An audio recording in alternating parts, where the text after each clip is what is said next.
नमस्कार दोस्तों, आपका स्वागत है माय नॉवल रूम में। यहाँ आपको मिलेगी फैंटेसी, मार्शल आर्ट्स, सिस्टम और ड्रैगन से भरी रोमांचक कहानियाँ। अगर आपको कहानियाँ पढ़ना और सुनना पसंद है तो अभी चैनल को सब्सक्राइब करें और बेल आइकन बेल दबाना मत भूलें ताकि हमारी हर नई कहानी सबसे पहले आप तक पहुँचे। तो चलिए दोस्तों, शुरू करते हैं हमारी आज की स्टोरी। उसने अपनी नज़रें हटा ली और तीनों साधकों को नज़रअंदाज कर दिया। उसने अपने पीले हाथों से कई हस्तमुद्राएं की और वेदी में अमर किरणें छोड़ीं। बूढ़े आदमी और बिजुका क्रोधित हो गए, लेकिन क्रोध की जगह जल्द ही एक व्यंग्यात्मक मुस्कान और थोड़ी अजीब मुस्कुराहट ने ले ली। उन्हें महारानी लारा की ताकत पर कभी संदेह नहीं हुआ, लेकिन क्या वह बहुत अपमानजनक नहीं थी? खैर, वे अब भी उसके सीनियर थे। क्या वह कम से कम उन्हें कुछ सम्मान तो नहीं दे सकती थी? नहीं, हमें उसे रोकना होगा। हम उन्हें दाव के गुरुओं की 10 लाशें बर्बाद नहीं करने दे सकते। दोनों बूढ़े लोगों ने एक ही विचार साझा किया। हालांकि उन्होंने प्राकृतिक संसाधनों को टुकड़ों में टूटते और रहस्यमय किरणों में बदलते देखा, जो काले क्रिस्टल और 10 ताबूतों में प्रवाहित हो रही थीं। उसी समय वेदी जागृत हो गई। उसमें से मृत्यु की एक अस्पष्ट, अवर्णनीय उपस्थिति प्रकट हुई। क्या ये यिन और यांग को उल्टने की पौराणिक कला हो सकती है? बिजुका हैरानी से हैरान सा हो गया। वह कुछ कदम पीछे हट गया, मानो उसे अपनी आंखों पर यकीन नहीं हो रहा हो। क्या ये वास्तव में यिन और यांग को उल्टने की कला है? दोनों बूढ़ों ने भी वैसी ही प्रतिक्रिया व्यक्त की। वे भी पूरी तरह से अचंभित थे। अन्य लोग शायद नहीं जानते होंगे, लेकिन वे यिन और यांग को उल्टने की कला से परिचित थे, वह कला जिसका आविष्कार चौथे अमर ने किया था। पिछले कुछ वर्षों में 10 अमर लोग कभी कभी स्थानों पर दिखाई देते थे, लेकिन चौथे अमर के बारे में अब तक कोई खबर नहीं थी। आखिर उन्हें यिन और यांग को उल्टने की कला कहाँ से मिली? कब्र में अमर, और अब चौथा अमर, और यह महारानी लारा, और वे मूल्यवान लूट। इस बच्चे की पृष्ठभूमि असामान्य रूप से भयानक है। दोनों बूढ़ों और बिजुका ने अपने विचार समेटे। उन्होंने एक दूसरे को देखा और एक दूसरे की आंखों में कठोरता देखी। उन्होंने अंततः रणवीर को गंभीरता से लिया। ऐसा कहा जा रहा है, अफवाहें हैं कि यिन और यांग को उल्टने की कला यिन और यांग को उल्टकर मृतकों को पुनर्जीवित करने में सक्षम है। मुझे आश्चर्य है कि क्या ये वास्तव में सच है। अगर मैं आज इसे प्रत्यक्ष रूप से देख सकूं, तो इसके लिए दाव के गुरुओं की 10 लाशें खाना सार्थक होगा। तीनों किसानों की आंखें चमक उठी जब उन्होंने इस प्रक्रिया को ध्यानपूर्वक देखा। रणवीर और उसके दल जो कुछ कर रहे थे, उसे रोकने का उनका इरादा बिना किसी निशान के खत्म हो गया। हालांकि मुख्य कारण ये था कि 10 लाशें उनके हाथ में नहीं थीं, इसलिए उन्हें पाने की उनकी संभावना बहुत कम थी। वरना वे 10 लाशों को इस तरह बर्बाद करने को तैयार नहीं होते। यिन और यांग का उल्टा होना, अस्तित्वहीन नियम, स्वर्ग और पृथ्वी का पुनर्जन्म टूट जाएगा। महारानी लारा ने तेजी से हस्तमुद्राएं बनानी शुरू कर दीं। वह कठोर भाव से मंत्रोच्चार कर रही थीं, फिर भी न जाने क्यों वे अत्यंत तेज थे, मानो कोई सर्वोच्च शासक व्याख्यान दे रहा हो। उनकी आवाज पूरे धन्य अमर देश में गूंज रही थी। भिन्न भिन्नों क्रिस्टल अचानक कांपने लगा। ऐसा लगा मानो अनगिनत अमर प्राणी उसमें से ऊंची आवाज में गाते हुए निकल आए हों। 2 आकर्षक आकृतियां भी उसमें से धीरे धीरे तैरती हुई बाहर निकलीं। उनकी आंखें बंद थीं। उनके मुंह पर एक हल्की सी मुस्कान थी, मानो वे किसी अद्भुत चीज के बारे में सोच रहे हों। रणवीर सिहर उठा। उसने भावशून्य चेहरे से उन्हें घूरा। उसका दिल अचानक धड़कना बंद हो गया था। उसकी सांसें भी धीरे धीरे बंद हो गई थीं। सुप्रीम निहारिका ने उसकी असामान्य प्रतिक्रिया भांप ली। उसने उसकी तरफ देखा और उसके हाव भाव देखकर आह भरी। हालांकि वह रणवीर को लंबे समय से नहीं जानती थी, फिर भी वह बता सकती थी कि वह किस तरह का इंसान है। उसके चेहरे पर जो भाव थे, उससे पता चलता था कि रणवीर ने उसे बहुत पहले ही अपनी आत्मा में उकेर लिया था। धीरे धीरे समय बीतता गया। कुछ समय बाद असाधारण लोगों की भूमि के बाहर कई बार की हलचल के बाद कई आकृतियां धन्य अमर भूमि के सामने पहुंचीं। ये साधक अधिकतर 10,000 परत वाले अमर शिवालय और सम्राटों के प्राचीन द्वीप से थे। अधिकांश साधक स्वर्ग के अमर थे, जिनका नेतृत्व 2 अद्वितीय शासक कर रहे थे। रुकने के बाद भी वे स्थिर रहे और जल्द ही रास्ता साफ हो गया। प्रथमेश एक अधेड़ उम्र के व्यक्ति के साथ था, जो रौबदार नजरों से स्थिर गति से रास्ते पर चल रहा था। वह आदमी कोई और नहीं बल्कि सुप्रीम साउथ वर्ल्ड था। रणवीर, यह मेरी गलती थी कि मैंने मौका रहते हुए तुम्हें नहीं मारा। हालांकि मुझे डर है कि तुम्हारी प्रतिभा यहीं खत्म हो जाएगी। सर्वोच्च दक्षिण विश्व ने मन ही मन बुदबुदाया। उसने शांत स्वर में कहा, यहाँ रुको प्रथमेश और मैं अंदर चलते हैं। चिंता मत करो, मैं अपने वचन का पक्का हूँ। तुमने मेरी बहुत मदद की है, मैं अपना वादा निभाऊंगा और बदले में रणवीर को तुम्हें सौंप दूंगा। ये सुनकर स्वर्गीय अमरों ने राहत भरी सांस ली। सर्वोच्च दक्षिण विश्व ने आगे एक शब्द भी नहीं कहा। वह असाधारण लोगों की भूमि में प्रवेश कर गया। उसके पीछे पीछे प्रथमेश भी आया। बिना अनुमति के कौन अंदर आने की हिम्मत करता है? लोचन की आवाज तुरंत सुनाई दी। सर्वोच्च ताओवाद गुट की स्थापना के लिए यह बुरी जगह नहीं है। परम दक्षिण विश्व ने अपने चारों ओर नजर दौड़ाई। उसकी आंखें ठंडी चमक रही थीं। कोई है जो तुम्हें मारने आया है। उसके शरीर से 9 स्वर्गों के सर्वोच्च की आभा फूट पड़ी, जिससे तेज हवाएं चलने लगीं। पूरे देश में शुद्ध अमर भावनाएं बेचैन हो उठीं। असाधारण लोगों की भूमि कांपने लगी, मानो वह दबाव को सहन करने के लिए संघर्ष कर रही हो। हालांकि आगे की दरार अचानक से घातक इरादों से चमक उठी। रक्षात्मक संरचना। सुप्रीम साउथ वर्ल्ड की आंखें तिरस्कार से चमक उठीं। उसने हाथ आगे बढ़ाया। अब वह 9 स्वर्गों का सर्वोच्च शासक था। एक साधारण लहर में इतनी विनाशकारी शक्ति होती थी कि वह अधिकांश अद्वितीय शासकों को टुकड़े टुकड़े कर सकती थी। हालांकि एक चौंकाने वाला दृश्य घटित हुआ। घातक इरादे अचानक चमक उठे और विशाल रून प्रकट हुए और उन दोनों को फंसा लिया। उनके आसपास का दृश्य भी काफी बदल गया और काफी धुंधला हो गया। ऐसा महसूस हुआ मानो कोई दुर्जय सत्ता अंधेरे के भीतर से अपना प्रकोप प्रकट कर रही हो। ये किस प्रकार की संरचना है? प्रथमेश की अभिव्यक्ति में बहुत बदलाव आया। उस संरचना का आभामंडल बिल्कुल भयानक था। अपनी साधना के कारण उसे भी उसके सामने चींटी जैसा महसूस हो रहा था। स्वर्ग क्रोध हत्या संरचना। सुप्रीम साउथ वर्ल्ड की आंखें आश्चर्य से चमक उठीं। उन्होंने कहा, मुझे उम्मीद नहीं थी कि रणवीर इस स्तर की संरचना पर अपना हाथ रख पाएगा। अफसोस की बात है, मैं भी कोई साधारण 9 स्वर्ग सुप्रीम नहीं हूं। उसके शरीर से एक शक्तिशाली आभा फूट पड़ी और आकाश में फैल गई। उसकी पीठ से एक भव्य द्वार निकला, जिसकी उपस्थिति बहुत भयानक थी। खुला। सुप्रीम साउथ वर्ल्ड ने अपनी चाल चली।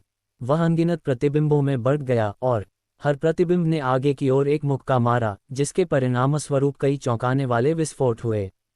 धूसर आकाश में एक दरार पड़ गई। सुप्रीम साउथ वर्ल्ड ने ठंडी आवाज में बड़बड़ाया और लॉन्ग जुवानलिंग को अपने साथ घसीटते हुए समूह से बाहर निकल गया। वह अपनी साधना से उस संरचना को नष्ट कर सकता था, लेकिन इसमें उसे काफी समय लगेगा। वह पहले रणवीर पर कब्जा करने की योजना बना रहा था। हालांकि जैसे ही वह रुका, उसके सामने और दोनों तरफ कुछ टिमटिमाती हुई किरणें उसे घेरने लगीं। और अधिक संरचनाएं। सुप्रीम साउथ वर्ल्ड ने भौहें चढ़ाईं। उसने प्रथमेश की तरफ देखा। यह मुमकिन नहीं है। जब हमने पहले भी उस पर आक्रमण करने की कोशिश की थी, तो एक महिला ने हमें रोका था। वहां कोई सेना नहीं थी। प्रथमेश ने अचानक कहा, इसका मतलब है कि ये संरचनाएं अभी कुछ समय पहले ही स्थापित हुई हैं। अगर ऐसा है, तो पहली संरचना के अलावा बाकी संरचनाएं भी। सुप्रीम साउथ वर्ल्ड ने सिर हिलाया, लेकिन बात पूरी होने से पहले ही उसकी आंखें चौड़ी हो गईं। पहली संरचना की तरह तीनों संरचनाएं अचानक चमक उठीं। संरचनाओं के अनगिनत रून आपस में गुथे हुए हैं। 3 अलग अलग दृश्य उन्हें विशालकाय जानवरों के खूनी मुंह की तरह निगल रहे थे। जानलेवा इरादे उन पर उफनती लहरों की तरह बरस रहे थे। ये संरचनाएं न केवल पहली संरचना से अधिक शक्तिशाली थीं, बल्कि ये ऐसी संरचनाएं थीं जो दुश्मन को मारने के लिए आवेगपूर्ण तरीके से हमला करती थीं। ओ रणवीर, आप हमेशा मुझे चमत्कारों से आश्चर्यचकित करती हैं, लेकिन इसका मतलब है कि मेरे लिए यहाँ व्यक्तिगत रूप से आना सार्थक है। सुप्रीम साउथ वर्ल्ड की आंखें चमक उठी जब उन्होंने हाथ से मुहर लगाई। स्वर्ग और पृथ्वी का दक्षिणी सर्वोच्च दक्षिण विश्व से आई कराह के बाद उसके पीछे का भव्य द्वार कांप उठा और एक चमकदार किरण निकली, जिसने उस प्रबल हत्या के इरादे को टुकड़े टुकड़े कर दिया। जैसे ही उन्होंने हाथ से मुहर लगाई, भव्य द्वार एक जोरदार धमाके के साथ ऊपर उठा और उसने तीनों विशाल संरचनाओं पर एकत्रित बल को छोड़ दिया। जोरदार धमाकों के बीच पूरा स्थान जोर जोर से हिल रहा था। संरचना के रून लगातार टूटते रहे क्योंकि वे विनाशकारी शक्ति को सहन नहीं कर सके। हालांकि गठन रून जल्द ही फिर से प्रकट हुए और फिर से उसी गठन में संयोजित हो गए। एक ऐसी संरचना जो खुद की मरम्मत कर सके। ये थोड़ा मुश्किल होगा। सर्वोच्च दक्षिण लोक का हृदय थोड़ा डूब गया। उन्होंने बाएं हाथ से मुहर लगाई और दाएं हाथ से राक्षसी चिन्हों से उत्कीर्ण एक लंबा भाला निकालकर एक अद्वितीय भाला कला का प्रदर्शन किया। कुछ ही क्षणों बाद सुप्रीम साउथ वर्ल्ड और लॉन्ग जुवानलिंग ने एक तीखी चीख के बाद अंततः संरचनाओं से बाहर निकलने का रास्ता बना लिया। प्रथमेश को बहुत राहत मिली, खासकर जब उसने देखा कि सुप्रीम साउथ वर्ल्ड का माथा पसीने से लथपथ था। उसने मन ही मन बुदबुदाया, शुक्र है रणवीर भी सुप्रीम साउथ वर्ल्ड की दुश्मन है, वरना मैं रणवीर को मार ही नहीं पाता। इस बीच सर्वोच्च दक्षिण विश्व को कोई और विचार नहीं सूझ रहा था। जैसे ही वह समूह से बाहर निकला, उसकी आंखें नीली रोशनी छोड़ते हुए सामने की ओर देखने लगीं। वह भाले से फिर से वार करने के लिए तैयार था। वही आवाज़ फिर से सुनाई दी, इस बार थोड़ी ठंडक के साथ, तुम तो पहले 2 चरणों को पार करने में बहुत कुशल हो। कोई आश्चर्य नहीं कि तुमने हमें धमकाने की हिम्मत की।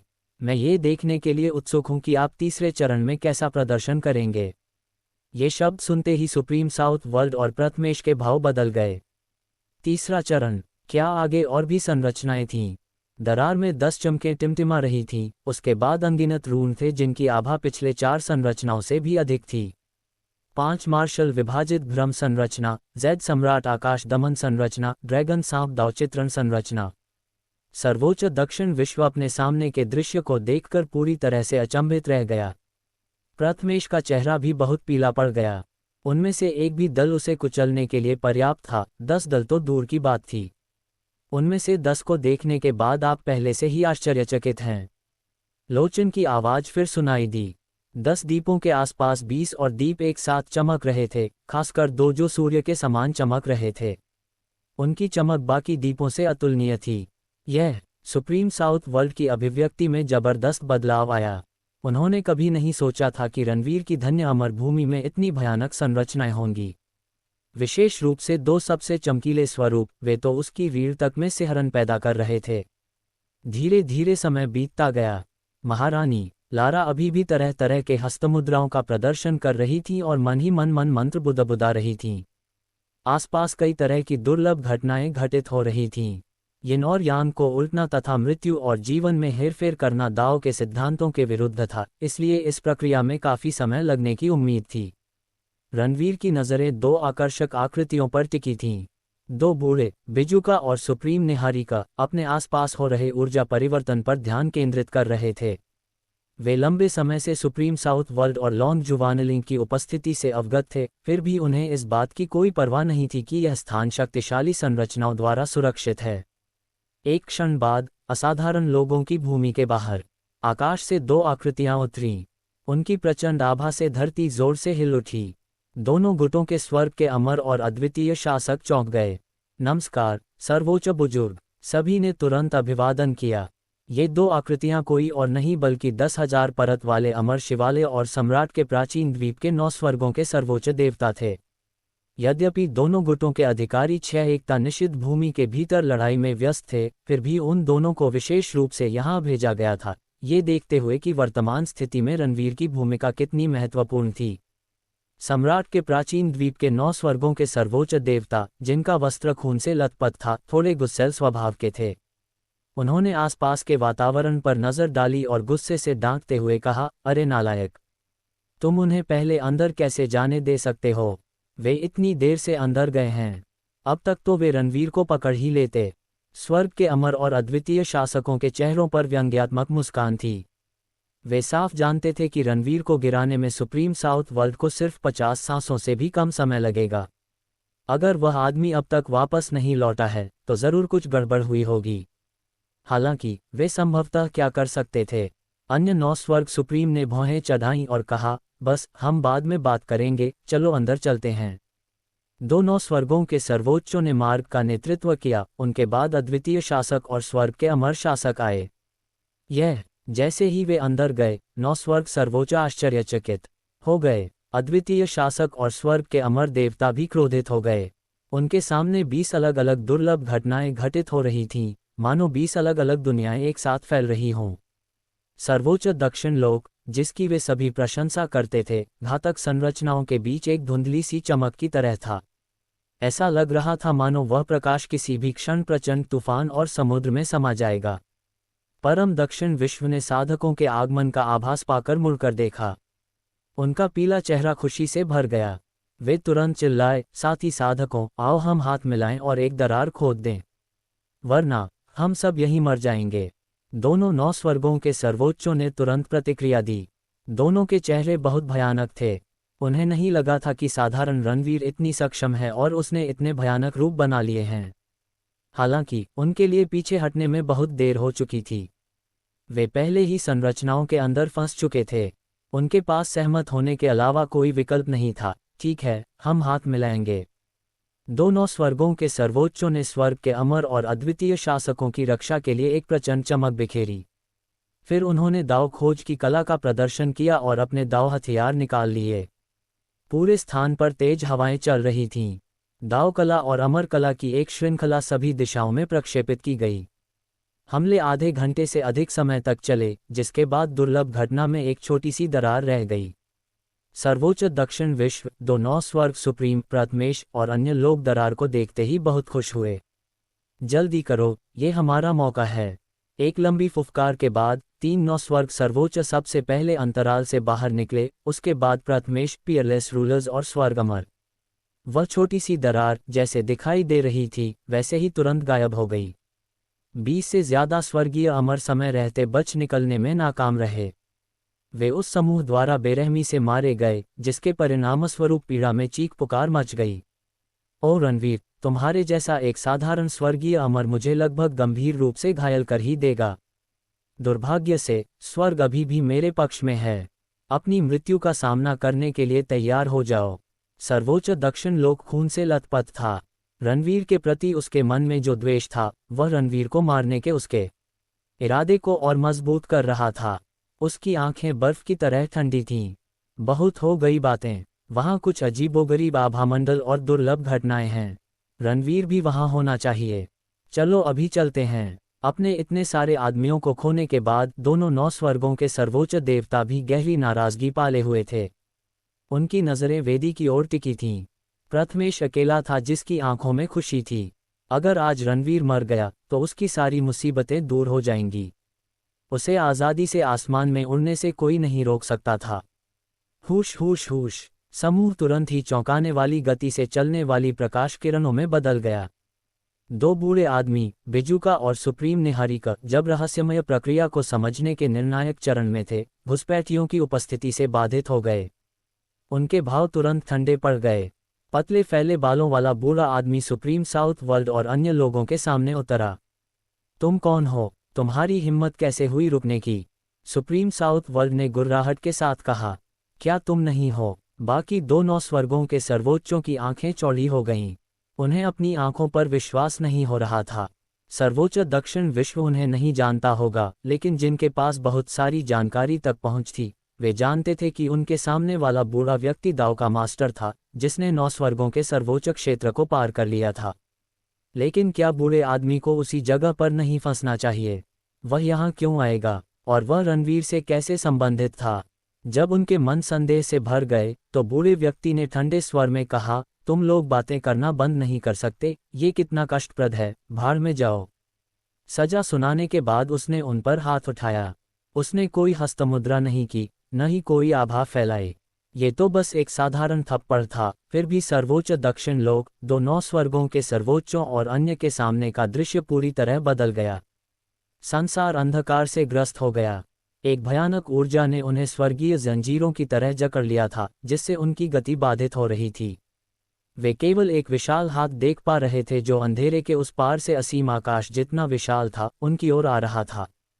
प्रथमेश, अद्वितीय शासक और स्वर्ग के अमर देवता बुरी तरह भयभीत हो गए। तीनों 9 स्वर्गों के सर्वोच्च देवताओं ने अपनी आंखें चौड़ी करके पीले चेहरों के साथ अपनी आंखें खोलीं। इसमें माहिर सर्वोच्च दक्षिण विश्व तो अवाक रह गया। उसके गले से 2 शब्द ही निकले थे कि तभी उस विशाल हाथ ने उस पर वार किया। वे अविश्वसनीय गति से उड़ते हुए नीचे गिर पड़े। उन्हें असाधारण लोगों की भूमि से तुरंत बाहर भेज दिया गया और वे बिना किसी निशान के गायब हो गए। वहां एक बार फिर सन्नाटा छा गया। बूढ़ा आदमी घुसपैठियों पर एक नज़र डालने की जहमत उठाए बिना जल्दी से वेदी पर वापस चला गया।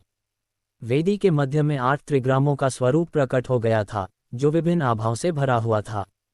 एक खिल रहा था जबकि दूसरा लुप्त हो रहा था। विभिन्न नियम लगातार बदल रहे थे। आसपास के वातावरण में मंत्रोच्चार की ध्वनि कभी तीव्र गति से उठती और कभी घटती, जिससे हवा में लहरों जैसी हलचल पैदा हो जाती। ये मंत्र महान दाव के साथ प्रतिध्वनित हुए प्रतीत होते थे। सौभाग्य से मैं देर से नहीं आया। अगर मैं गलत नहीं हूं तो महारानी लारा सबसे महत्वपूर्ण कदम की ओर बढ़ रही हैं। पतले फैले बालों वाले बूढ़े व्यक्ति ने अपनी निगाह वेदी पर गड़ा दी। जैसे ही उसने सोचा, महारानी लारा ने मंत्र बुदबुदाना बंद कर दिया। उन्होंने पूरे स्थान पर एक अद्भुत आभा फैला दी। उनके पीछे 2 मायावी आकृतियां भी तैरती हुई दिखाई दीं। उसके 3 जीवनकालों की शानदार उपस्थिति आसपास के वातावरण में फैल गई। उलट, उसकी अंगुलियों के सिरे फट गए और ताज़ा खून वेदी पर बहने लगा। एक क्षण में ही जमीन आसमान बदल गया। ऐसा लगा जैसे असाधारण लोगों की धरती एक अवर्णनीय प्रकाश बिंदु में बदल गई हो, जो अंत में भयंकर रूप से फट पड़ा। नियति, समय, स्थान, प्रतिमान, नियम, जीवन और मृत्यु और 5 प्राथमिक तत्व अनगिनत चमकों में बदल गए और उनके आगे से उड़ गए। महारानी लारा की आंखें मशालों की तरह टिमटिमा उठीं। उन्होंने अचानक हाथ बढ़ाकर एक मशाल तोड़ दी। वह अजीब दृश्य अचानक गायब हो गया। वेदी अभी भी चमक रही थी। अनगिनत चमकें धीरे धीरे बीच की ओर एकत्रित हो रही थीं और 2 शरीरों की रूपरेखा बना रही थीं। एक का रंग गोरा और चेहरे की बनावट नाजुक थी। उसने सुनहरा वस्त्र पहना हुआ था। उसका स्वभाव स्वाभाविक रूप से नेक था। दूसरी के बाल छोटे सफ़ेद थे, चेहरे पर हल्की मुस्कान थी और उसने नीले कपड़े पहने हुए थे। आत्माओं, आओ। जैसे ही महारानी फेयुए ने अपना हाथ हिलाया, आग की 2 भ्रामक लपटें उनकी ओर उड़ीं। वह दोनों शवों के पास गई। उसके पहले कदम से वेदी हिल गई और जमीन हिल गई। उसके दूसरे कदम से नियम टूट गए और दीप्ति क्षीण हो गई। जब उसने तीसरा कदम रखा तो चारों ओर क्रोध भरी चीखें सुनाई देने लगीं, मानो वह किसी विशालकाय पशु की चीखें हों जो अपना क्रोध प्रकट करते हुए स्वर्ग को नष्ट करने में सक्षम हो। महारानी लारा ने अपनी हथेली आगे बढ़ाई, लेकिन ऐसा लग रहा था जैसे वो किसी भारी पहाड़ को धकेल रही हों। एक एक इंच आगे बढ़ना बेहद मुश्किल था। उनका माथा भी पसीने से लथपथ था। प्रवेश करना। अंततः उसने प्रतिरोध पर विजय प्राप्त कर ली। आग की 2 लपटें राजकुमारी उर्वशी और स्वरा के शरीर में प्रवेश कर गईं। इसके बाद ये दुर्लभ घटनाएं पूरी तरह से गायब हो गईं। जीवन के छोटे छोटे निशान धीरे धीरे दोनों शरीरों में पनपे और फिर उनके बीच फैल गए। उनके दिल धीरे धीरे धड़कने लगे। ये हो रहा है, बिजुका ने अचानक कहा। इसके बाद दोनों शरीरों ने एक शानदार दाव चमक छोड़ी, जिसके साथ सभी दिशाओं में मजबूत दाव इरादे उभर आए। पहली राजकुमारी उर्वशी थीं। उनके शरीर में पहली बार एक रहस्यमयी शक्ति जागृत हुई थी। उनके माथे पर प्राचीन शब्द उभर आए। ये पवित्र से अमर हो गया। अमर आत्माओं का समूह। दोनों बूढ़े और बिजुका दंग रह गए। हालांकि जल्द ही उनकी आंखें चौड़ी हो गईं, क्योंकि राजकुमारी उर्वशी के माथे पर लिखा शब्द धुंधला गया। उसकी जगह एक सफ़ेद फूल की आकृति ने ले ली। जहां तक स्वरा का सवाल है, उसके शरीर में मृत्यु की एक प्रबल उपस्थिति खिल उठी। उसके माथे पर भी एक प्राचीन शब्द अंकित था, लेकिन उसकी जगह एक हल्के नीले फूल की आकृति ने ले ली थी। उसकी आंखों के आगे एक हल्की काली परछाई छा गई थी। उसके हाथों के पीछे भी हल्की काली मुहरें दिखाई दे रही थीं। उनके परिवर्तनों के अलावा उनकी खेती में भी महत्वपूर्ण परिवर्तन हुए। सबसे पहले, राजकुमारी उर्वशी के शरीर में मौजूद राजसी शक्ति तुरंत ही देव शक्ति में विकसित हो गई। यह आगे बढ़कर मानव देव क्षेत्र, पृथ्वी देव क्षेत्र, स्वर्ग देव क्षेत्र को पार कर गई और एक भिनभिनाहट के बाद फिर से अमर शक्ति में विकसित हो गई। स्वर के साथ भी यही हुआ। इसके अतिरिक्त उनकी अमर शक्ति भी असामान्य थी। यद्यपि उनकी साधना मानव अमर लोक के समतुल्य थी, फिर भी उनकी अमर शक्ति का स्तर किसी पार्थिव अमर लोक से कम नहीं था। यहाँ तक कि इसमें दाव के 10 गुरुओं की अद्वितीय उपस्थिति भी थी। वे सचमुच आसमान में उड़ गए थे। हालांकि पूरे 9 स्वर्गों के अमर क्षेत्र में बहुत कम लोग वह कर पाए जो उन्होंने हासिल किया। आखिरकार, जानवरों की खाल के चित्र जैसा कोई व्यक्ति गिरे हुए लोगों की आत्माओं को बचाने के लिए मौजूद नहीं था। उन्हें यिन और यांग को उल्टने की कला और दाव के मास्टर्स की 10 लाशों की भी आवश्यकता होगी। अंत में रणवीर का शरीर थोड़ा कांप उठा।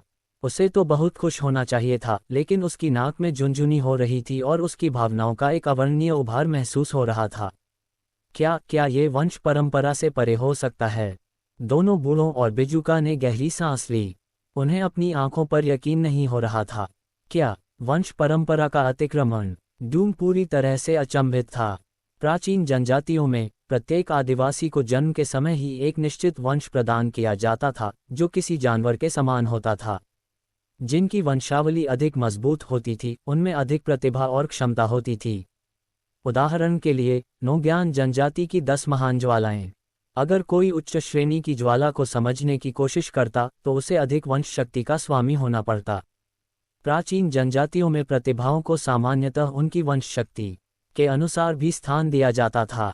ऐसा कहा जाता है कि कड़ी मेहनत से प्राकृतिक प्रतिभा की कमी को पूरा करना हमेशा संभव होता है। यही सिद्धांत किसी के वंश पर भी लागू होता है। जैसे जैसे कोई लगन से साधना करता है, उसकी वंश शक्ति भी धीरे धीरे बढ़ती जाती है। कुछ असाधारण प्रतिभा और भाग्य वाले लोगों में वंश प्रत्यावर्तन हो सकता है। वंश प्रत्यावर्तन साधक को उत्कृष्ट प्रतिभाएं और योग्यताएं प्रदान करेगा, जिससे उन्हें अपने कबीले में और भी अधिक शक्ति प्राप्त करने में सहायता मिलेगी। आमतौर पर प्राचीन जनजातियों में केवल युवा साधक ही वंश प्रत्यावर्तन का अनुभव करते थे। उन्हें आमतौर पर जनजातियों के असाधारण प्रतिभाशाली व्यक्तियों के रूप में पाला जाता था। वंश प्रत्यावर्तन के ऊपर वंश पारगमन था। इसका अर्थ जनजाति की शक्ति को पार करना नहीं था, बल्कि जनजाति की शक्ति में असामान्य परिवर्तन करना था, जिसके परिणामस्वरूप उल्लेखनीय शक्तियां प्राप्त हुईं। वर्तमान में प्राचीन जनजातियों और आदिम जनजातियों में से केवल कुछ ही वंश परंपरा को प्राप्त कर सके हैं। ये सही नहीं है। छोटे सफ़ेद बालों वाली औरत तो प्राचीन जनजातियों से भी नहीं है। सानमिंग जनजाति के लोगों में भी मौत का इतना जोरदार साया नहीं होता, फिर वह कैसे? दोनों बूढ़ों और बिजुका को जल्द ही कुछ समझ आ गया। उन सब के चेहरे पर उलझन की लकीरें उभर आईं। आदिकाल के सबसे प्रमुख देह, अभेद्य पवित्र देह में एक श्वेत नीला पुष्प है। हमें इसके वास्तविक उपयोगों के बारे में निश्चित नहीं है, लेकिन एक समय वे श्वेत नीले पुष्प में विलीन हो गए थे। महारानी लारा ने ठंडे स्वर में कहा, यही कारण है कि राजकुमारी उर्वशी और स्वर दोनों वंश परिवर्तन का अनुभव कर रही हैं, भले ही बाद वाला प्राचीन जनजातियों से न हो। बूढ़े आदमी और बिजुका शब्द सुनकर अचंभित रह गए। क्या आपने अभी अभेद्य पवित्र शरीर का उल्लेख किया? दोनों बूढ़े आदमी और बिजुका बहुत सदमे में थे। आदिकाल का नंबर 1 मास। वे इसकी क्षमताओं से परिचित थे। उन्होंने यह उम्मीद नहीं की थी कि दोनों लड़कियों के पास इतना बड़ा धन होगा। तांबे का दर्पण, मैं। धन्यवाद। रणवीर के दिल की उलझी हुई भावनाएं धीरे धीरे शांत हो गईं। उसने एक हल्की सी मुस्कान बिखेरी और अपनी मुट्ठियां भींच लीं। उसका मन साफ हो गया था। उसका पिछला जीवन और बाकी सब कुछ अब उसे परेशान नहीं कर रहा था। ऐसा इसलिए था क्योंकि वे अभी भी जीवित थे। भिन्न भिन्नों अनायास ही रणवीर के शरीर से दाव इरादों की लहरें फूट पड़ीं। उसकी आत्मा की गहराई में दिव्य युद्ध आत्मा कांप उठी। उसके शरीर में दाव की चमक चमक उठी। बुरा नहीं है, आपने अभी अभी अपने दिल की गांठ खोलकर दाव क्षेत्र की महान सफलता अवस्था प्राप्त कर ली है। जब बूढ़े लोगों और बिजुका को होश आया तो उनकी आंखें प्रशंसा से चमक उठीं। हालांकि अगर उन्हें पता होता कि रणवीर की दाव चमक के मूल में 9 अलग अलग रंग हैं, तो वे अलग तरह से प्रतिक्रिया कर सकते थे। वरिष्ठों, आपकी मदद के लिए शुक्रिया। मैं उनके जागने का इंतजार करूंगा। रणवीर ने बूढ़े लोगों और बिजुका पर अपनी मुट्ठियां एक साथ तान दीं।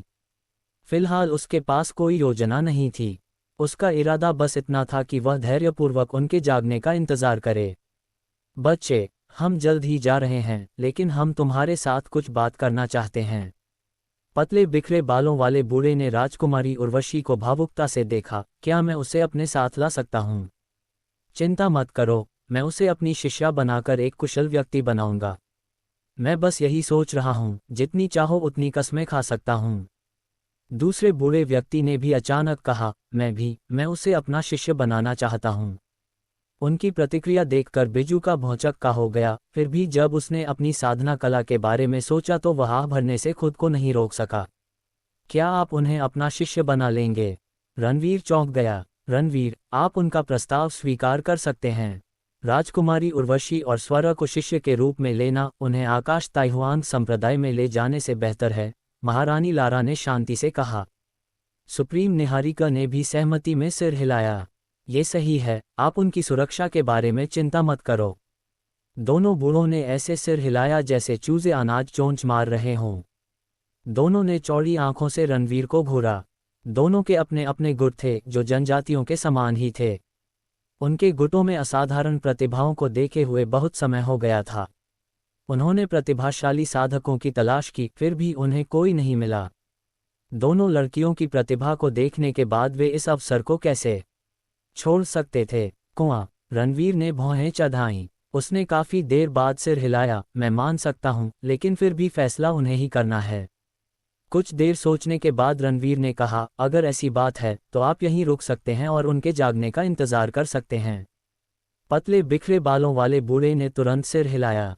उसने सख्ती से कहा, बच्चे, ऐसा नहीं चलेगा, अब हमें उन्हें अपने साथ ले जाना होगा।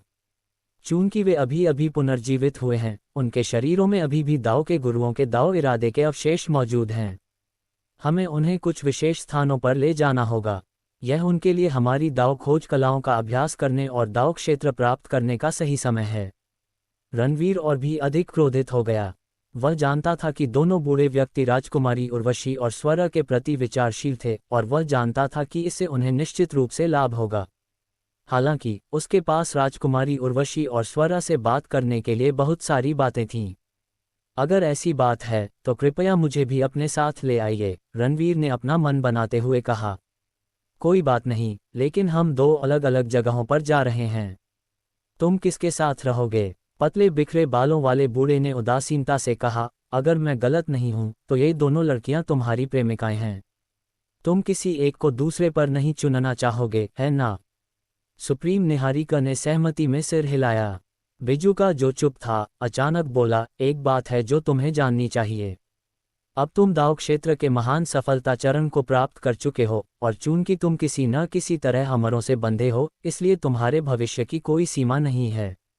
जहां तक उनकी बात है, वे पुनः जीवित हो सकते थे और महान भाग्य प्राप्त कर सकते थे, लेकिन उनकी नींव अभी भी आपकी तुलना में बहुत कमजोर है। अगर वे जाग गए और आपके बगल में रहने लगे तो उन्हें कैसा लगेगा जब आप 9 स्वर्गों के सर्वोच्च बन जाएंगे जबकि वे सिर्फ स्वर्गमर हैं? क्या वे आप पर बोझ बनकर दोषी महसूस नहीं करेंगे? बिजुका ने आह भरी और कहा, युद्ध जगत हमेशा से ऐसा ही रहा है। दोस्ती, प्यार, अगर आपकी साधना के बीच का अंतर बहुत ज्यादा हो तो यह आदर्श नहीं है, जब तक कि आप उच्च स्तर की साधना की इच्छा न रखें। बूढ़े लोग चुप रहे। उन्होंने वर्षों में बहुत कुछ देखा था, इसलिए वे भी उस स्थिति से वाकिफ थे। रणवीर चुप हो गया। वह निश्चित रूप से उच्च साधना के लिए प्रयास करने जा रहा था। बिजुका हंसा और बोला, बच्चे, तुम अभी भी जवान हो और वे भी, तुम्हारे पास एक दूसरे के साथ बिताने के लिए बहुत समय है। तुम थोड़ा और धैर्य क्यों नहीं रख सकते? आपने अभी अभी दाव क्षेत्र का महान सफलता चरण प्राप्त किया है। यह आपके लिए अंतर समझने का सही समय है, अन्यथा आप इस अवसर से चूक सकते हैं। आपको भी यथाशीघ्र अद्वितीय शासक क्षेत्र की साधना और प्राप्ति करनी चाहिए। इसके अलावा मुझे आपको ये बताने में कोई आपत्ति नहीं है कि यदि आप उन्हें उन बूढ़े लोगों के साथ जाने देते हैं तो उनके जागने के बाद उनकी साधना जरूरी नहीं कि आपकी साधना से कमजोर हो। समय आने पर आप सभी अद्वितीय शासक होंगे, और क्या ये सुखद नहीं होगा यदि आप एक दूसरे के साथ फिर से मिलें और प्रथम अमर क्षेत्र में एक दृश्य बनाने के लिए हाथ मिलाएं? रणवीर अंतिम वाक्य से चकित रह गया। उन्हें अचानक रहस्यवादी आत्मा संप्रदाय में राजकुमारी उर्वशी के साथ अपनी पहली मुलाकात और मध्य महाद्वीप में कई बार हाथ मिलाने से पहले उनके और स्वर के बीच टकराव की याद आ गई। वरिष्ठ, आप सही कह रहे हैं, मैं सचमुच थोड़ा अधीर था। आपकी दयालुता के लिए मैं तहे दिल से आपका शुक्रिया अदा करता हूँ। कुछ समय बाद रणवीर ने गहरी सांस ली और झुककर प्रणाम किया। खांसी खांसी, चलो पारंपरिक अभिवादन भूल जाते हैं। आइए उन अमर आशीर्वाद संसाधनों के बारे में बात करते हैं जिनके लिए हम आपके ऋणी हैं। बूढ़े आदमी एक साथ खांसने लगे। मुझे आपको याद दिलाना होगा कि चूंकि आपने अमर दानव की शपथ ली है और आपको इतना प्रतिभाशाली शिष्य मिला है, तो क्या आपको उत्सव के रूप में अपनी ताव खोज की कलाओं को साझा नहीं करना चाहिए? सुप्रीम निहारिका मुस्कुराया। बूढ़ों के होंठ मुड़ गए। उन्होंने तुरंत अपनी नजरें दूसरी ओर घुमा लीं, मानो उन्होंने कुछ सुना ही न हो। रणवीर, क्या हमें? दोनों बूढ़े लोगों ने पूछा। वरिष्ठ जनों, कृपया मुझे 1 सेकंड का समय दीजिए। रणवीर ने राजकुमारी उर्वशी और स्वरा की ओर मुड़कर उन्हें धीरे से देखा। अगर आप जागने पर मुझे नहीं देख पाते हैं तो कृपया मुझे दोष न दें। ये बिल्कुल वैसा ही है जैसा वरिष्ठों ने कहा था, हमें अभी सिर्फ अपनी साधना पर ध्यान केंद्रित करना चाहिए। एक बार जब हम अद्वितीय शासक बन गए तो हम एक साथ प्रथम अमर क्षेत्र का दौरा करेंगे। हालांकि दोनों लड़कियां अभी भी गहरी नींद में थीं। राजकुमारी उर्वशी के होंठ हल्के से मुड़े हुए थे, मानो उसे उसकी आहट महसूस हो रही हो। स्वर के होंठ भी मुस्कुराते रहे। वरिष्ठों, मैं उन्हें आपके हाथों में छोड़ दूंगा। रणवीर अपने पैरों पर खड़ा हुआ और अपने विचारों को स्पष्ट किया। बच्चे, चिंता मत करो। दोनों बूढ़ों ने अपने हाथ ऊपर उठाए और एक ऐसी शानदार चमक बिखेरी जिसने उन दोनों को अपनी गिरफ्त में ले लिया। जाने से पहले उन्होंने 3 अलग अलग कस्में खाईं। रुको वरिष्ठों, मैंने आपका नाम नहीं पूछा। जब रणवीर को कुछ एहसास हुआ तो उसने जल्दी से पूछा। उसे अब भी नहीं पता था कि वे 3 साधक कौन थे। तांबे के दर्पण की वजह से वह उन पर भरोसा करने को तैयार था। दोनों बूढ़े आदमी और बिजुका बहुत पहले ही गायब हो चुके थे। एक क्षण बाद 3 गहरी आवाजें सुनाई दीं। 13वें अमर क्षेत्र के प्रथम गुरु मोशियाओली, 19वें अमर क्षेत्र के प्रथम गुरु लीजी, 23वें अमर क्षेत्र स्वर्ग मास्टर शांग्यू। यदि आपके पास जाने के लिए कोई जगह नहीं है या आप संरचनाओं के बारे में सीखना चाहते हैं तो आप आ सकते हैं और मुझे ढूंढ सकते हैं। इस बीच उत्तर में एक नीला जंगल। उस जंगल में कभी कोई रहस्यमयी जगह नहीं थी, न ही कोई उत्तराधिकार या सौभाग्यपूर्ण संयोग। इसलिए आसपास कोई साधक दिखना दुर्लभ था। वह एक शांत जगह थी। लेकिन अब जंगल के अंदर कुछ 1000 ली से अधिक चौड़ा एक विशाल गड्ढा था। गड्ढे का तल खून से लथपथ था। एक खून से लथपथ आकृति जिसका एक हाथ और एक पैर गायब था और छाती पर एक बड़ा सा छेद था, धीरे धीरे सांस ले रही थी। वह कोई और नहीं बल्कि सर्वोच्च दक्षिण विश्व था। मैं अभी मरा नहीं हूं। आदमी ने धीरे से अपनी बाईं आंख खोली और आकाश की ओर देखा। उसे तुरंत एहसास हुआ कि गेट के अंदर मौजूद चीज ने उसकी जान बचाई होगी। हालांकि उन्हें कोई राहत नहीं मिली। उसे इस बात का बहुत घमंड था कि उसने 9 स्वर्गों का सर्वोच्च क्षेत्र प्राप्त कर लिया था। वह एक स्वर्ग के अमर को व्यक्तिगत रूप से मारने भी गया था, फिर भी न केवल वह उसे मार नहीं पाया बल्कि किसी तरह उसकी हालत इतनी दयनीय हो गई। इसके अलावा अब तक भी वह ये नहीं समझ पाया था कि एक साधारण रणवीर को दाव का एक मास्टर क्यों समर्थन दे रहा था, या यह महज संयोग था कि वे एक दूसरे से टकरा गए। लगता है मेरी किस्मत इतनी भी बुरी नहीं है। मुझे फिर से एक और बुरी तरह घायल 9 हेवन सुप्रीम मिल गया है। ऊपर से एक आवाज आई। सर्वोच्च दक्षिण लोक ने एक छोटे कद के आदमी को देखा जिसका चेहरा राक्षसी रूनों से ढका हुआ था। वह धीरे धीरे गड्ढे में चला गया। तुम्हारी चोटें कितनी गंभीर हैं, कितना अफसोस है, पर ठीक है, तुमसे मिलना ही काफी है। सोच रहा हूं कि क्या मैं अपने लिए कोई और बेहतरीन प्रेत रच पाऊंगा। बूढ़े व्यक्ति ने परम दक्षिण लोक की ओर देखा और मन ही मन बुदबुदाया। उसने एक रहस्यमय मुहर लगाने का काम शुरू किया। सर्वोच्च दक्षिण विश्व कांप उठा। क्या ये सचमुच उसका भाग्य था? एक राक्षस साधक ने उसे तब पाया जब वह अपनी अंतिम सांसें गिन रहा था। क्या ये 10वें अमर की आभा नहीं है? बूढ़े आदमी की आंखें चौड़ी हो गईं जब उसने कुछ देखा। दिलचस्प, बहुत दिलचस्प। तुम्हारी किस्मत वाकई कमाल की है। अगर ऐसा है तो मैं तुमसे पूछता हूँ, क्या तुम मेरे साथ 6ठे अमर में शामिल होने को तैयार हो? इस बीच असाधारण लोगों की भूमि। रणवीर दंग रह गया। हालांकि वह उनकी पहचान का अंदाजा लगा रहा था, उसने उम्मीद नहीं की थी कि उन 2 बूढ़ों और बिजुका की पहचान इतनी डरावनी होगी। आपदा से लाभ उठाना राजकुमारी और स्वर के लिए भी एक बड़ा अवसर है, रणवीर ने खुद से कहा। उसने अपनी नजरें उठाईं। अचानक उसे कुछ महसूस हुआ। महारानी लारा अब वेदी पर नहीं थीं। ऐसा लग रहा था जैसे वे चली गई हों। रणवीर को उसके व्यवहार की आदत हो गई थी, इसलिए वह उसके अचानक चले जाने से बहुत आश्चर्यचकित नहीं हुआ। हालांकि अगर रणवीर को पता होता कि महारानी लारा वास्तव में 3 शीर्ष 9 स्वर्गों के सर्वोच्चों से लड़ रही थीं, जबकि राजकुमारी उर्वशी और स्वरा को वापस लाने में उनकी मदद कर रही थीं, तो वह अन्यथा सोचते। छोटे पति, अब मेरा भी जाने का समय हो गया है। सर्वोच्च निहारिका ने शांत मुस्कान के साथ कहा, मेरी साधना 10,000 वर्षों से स्थिर है। अब समय आ गया है कि मैं इसमें सुधार करूं। मैंने स्प्लिट सेकंड सेबर कला को भी पूरी तरह समझ लिया है। इसे ग्रहण करो। जानवर की खाल के चित्र और मास्टर दायरे के 3 अधिकारियों को देखकर उसे कुछ समझ आ गया था। संभावना थी कि उनके स्तर के विशेषज्ञ रणवीर के आसपास दिखाई देते रहेंगे। ऐसा कहा जा रहा है कि महारानी लारा भी इसका मुख्य कारण थीं। उसे अपनी तुलना राजकुमारी उर्वशी और स्वरा से करने की जरूरत नहीं थी, क्योंकि वे लंबे समय से रणवीर को जानती थीं। वह इसे स्वीकार कर सकती थी, लेकिन महारानी लारा तो सिर्फ रणवीर की एक करीबी दोस्त थीं। अगर उसकी तुलना महारानी लारा से की जाए तो वे रूप, रंग और स्वभाव में लगभग एक जैसी ही होंगी। बस फर्क उनकी साधना का होगा। बूढ़े आदमी, चूंकि आप नहीं चाहते थे कि मैं रणवीर के साथ उलझूं, इसलिए मैं उसके आसपास ही रहने की जिद कर रहा हूं। मैं एक दिन उसका दिल जीत लूंगा, सुप्रीम निहारिका ने धीरे से कहा। रणवीर ने उसके साथ त्वरित बातचीत की और उसे जाते हुए देखा।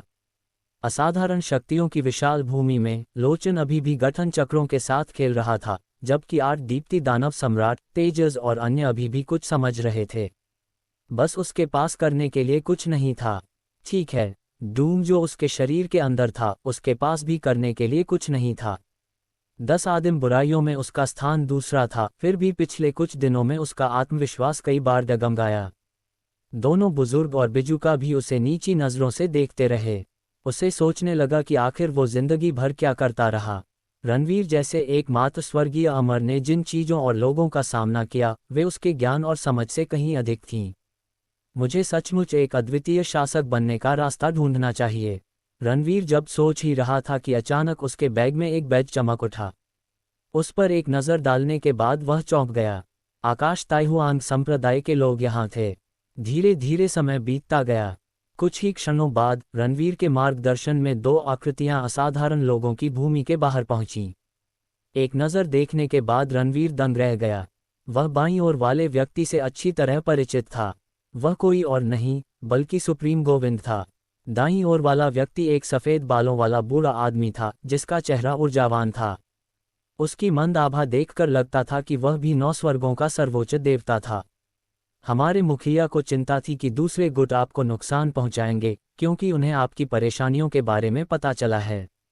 उन्होंने हमें आपको खुद ले जाने के लिए कहा है। सुप्रीम गोविंद ने मुस्कुराते हुए कहा, आप वास्तव में कुछ खास हैं। ये पहली बार है जब हम एक स्वर्गीय अमर को साथ ले जा रहे हैं। रणवीर का दिल तुरंत गर्मजोशी से भर गया। वह स्काई ताइहुआन संप्रदाय के साथ विशेष रूप से घनिष्ठ नहीं थे, लेकिन उनके कार्यों से स्पष्ट रूप से पता चलता था कि वह उनके लिए कितने महत्वपूर्ण थे। चूंकि उन्होंने 2 9 स्वर्ग सुप्रीम भेजे थे, इसलिए वे उन अन्य गुटों से लड़ने के लिए तैयार थे जो बलपूर्वक उनका शिकार करने की कोशिश कर रहे थे।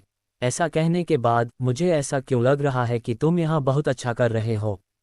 तुम्हारी साधना में बहुत सुधार हुआ है और तुमने अपने लिए एक धन्य अमर भूमि भी पाली है। अतिरिक्त अध्यायों के लिए rednovelful.com पर जाएं। सफ़ेद बालों वाले बूढ़े ने अपनी दाढ़ी सहलाते हुए कहा, चूंकि हम यहाँ हैं तो हमें भी अंदर क्यों नहीं बुलाते। हम कुछ ऐसी टुकड़ियाँ बना सकते हैं जो ज़्यादातर किसानों को रोक सकें। रणवीर ने सिर हिलाया। उसने जल्दी से उन्हें इशारे से अंदर बुलाया।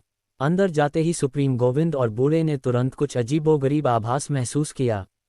जब उन्होंने विस्फोट के कगार पर खड़ी संरचनाओं को देखा तो उनके होंठ मुरझा गए। क्या ये वास्तव में एक धन्य अमर भूमि थी जिस पर एक स्वर्गीय अमर ने बलपूर्वक दावा किया था।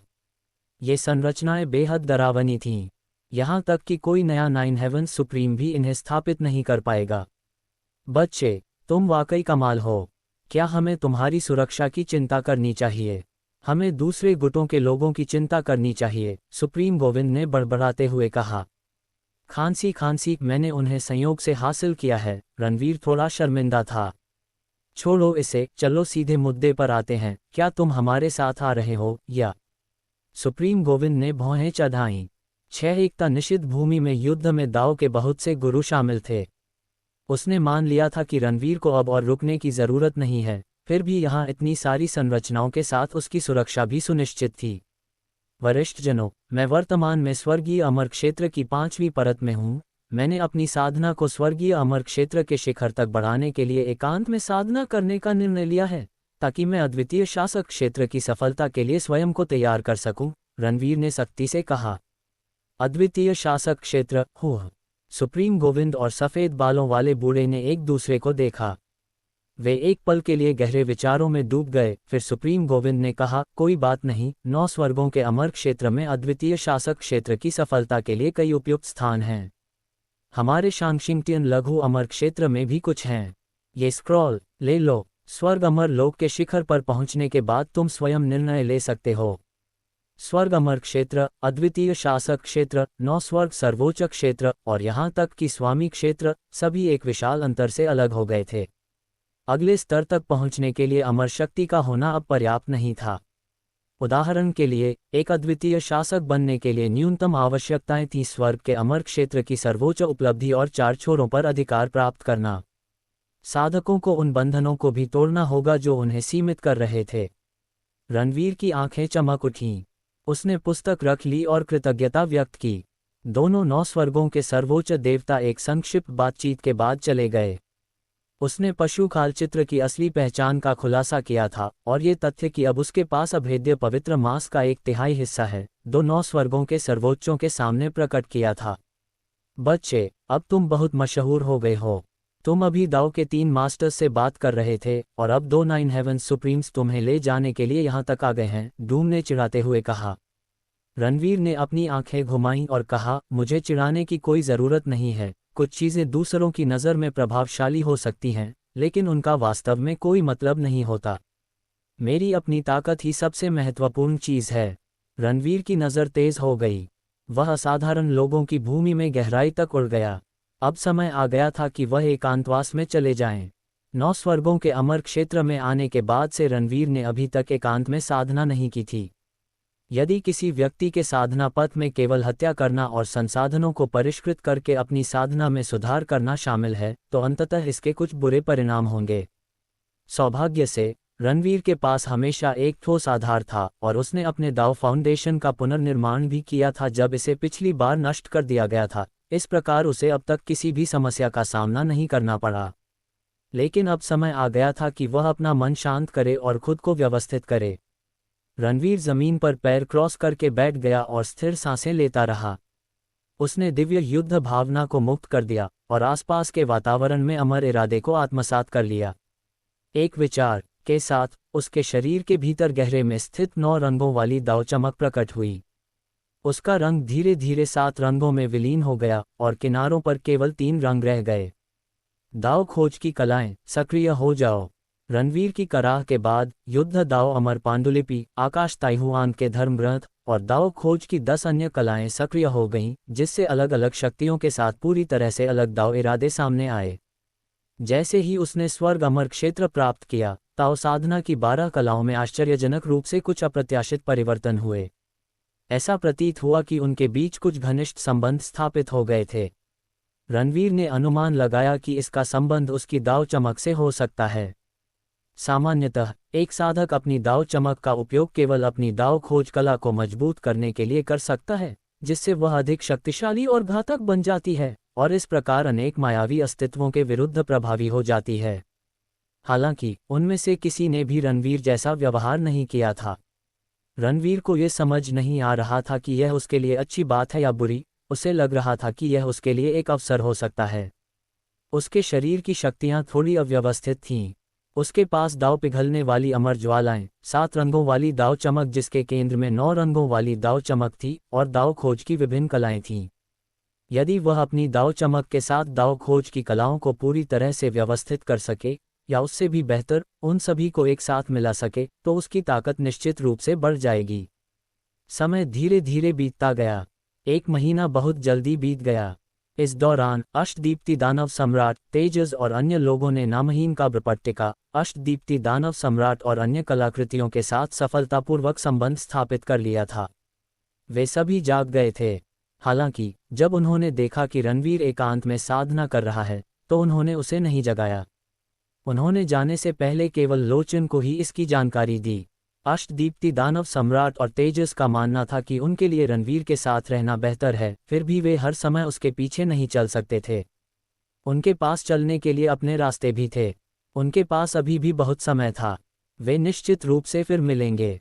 इस बीच 6 एकता निषिद्ध भूमि में चल रहा वह चौंकाने वाला युद्ध, जिसने पूरे 9 स्वर्गों के अमर क्षेत्र को हिलाकर रख दिया था, आखिरकार समाप्त हो गया। प्राचीन वर्जित द्वारा भेजे गए लोग पूरी तरह से नष्ट हो गए। सम्राट का प्राचीन द्वीप, 10,000 परतों वाला अमर शिवालय, चरम जीवित द्वार, प्राचीन बोधि मंदिर, 9 ज्ञान जनजाति, वे जनजाति और बाकी 9 गुट पीछे हट गए थे। अनगिनत किसान और समूह परिणाम से आश्चर्यचकित थे। कुछ ही देर बाद जानवर की खाल वाला चित्र फिर से प्रकट हुआ और घोषणा की कि वह 8वें छोटे अमर क्षेत्र में 14वां सर्वोच्च ताओवादी गुट स्थापित करेगा। इसे स्वर्ग हत्या संप्रदाय कहा जाएगा। इसका आधार 2 छोटे क्षेत्र और 21 धन्य अमर भूमि से बना था। पशु खाल चित्र ने संपूर्ण 9 स्वर्ग अमर लोक में ये भी घोषित किया कि मानव अमर लोक या उससे ऊपर के प्रत्येक साधक को स्वर्ग संहारक संप्रदाय में बाहरी शिष्यों के प्रथम समूह के रूप में शामिल होने की अनुमति है। कई किसान तुरंत वहां पहुंच गए। इसने काफी ध्यान आकर्षित किया। रणवीर की साधना भी 7वें स्तर के स्वर्ग अमर क्षेत्र तक पहुंच गई थी। सबसे महत्वपूर्ण बात यह है कि 1 महीने तक साधना करने के बाद रणवीर को पता चला कि 9 रंगों वाली ताओ चमक ने ताओ खोज की 12 कलाओं में 12 निराकार तारों को फैला दिया था, जिनका उन्होंने अभ्यास किया था। क्या इसका मतलब यह नहीं है कि मैं सक्षम हूं? रणवीर की आंखें खुल गईं और चमक उठीं। धीरे धीरे समय बीतता गया। आधा महीना और बीत गया। रणवीर की साधना अभी अभी 8वीं परत के स्वर्ग अमर क्षेत्र तक पहुंची थी। उन्होंने अपनी साधना को बेहतर बनाने पर ज्यादा ध्यान नहीं दिया। इसके बजाय उनका ध्यान 9 रंगों वाली ताओ दीप्ति और ताओ खोज की 12 कलाओं पर केंद्रित था। दाओ के इरादे उसके शरीर में नदी की तरह बह रहे थे। वे उसके चारों ओर 3 झांक की दूरी तक फैलने लगे। भिन्न भिन्नों। अचानक एक बड़ी हलचल मच गई। 9 रंगों वाली दाव चमक का आकार अचानक 2 गुना हो गया, जबकि बाकी दाव भी चमकने लगे और रंग भी चमकीले हो गए। यहाँ तक कि उसके किनारे भी 7 चमकीले रंग थे। उसके शरीर से निकलने वाले दाव इरादे 3 गुना बढ़ गए थे। अब वह दाव क्षेत्र के महानतम सफलता चरण को पूरी तरह प्राप्त कर चुका था। ये बात है। रणवीर की आंखें 2 सफेद लपटों में फट गईं। उसका मन भी अत्यंत एकाग्र था। उसने अपना ध्यान 9 रंगों वाली दाव चमक पर केंद्रित किया।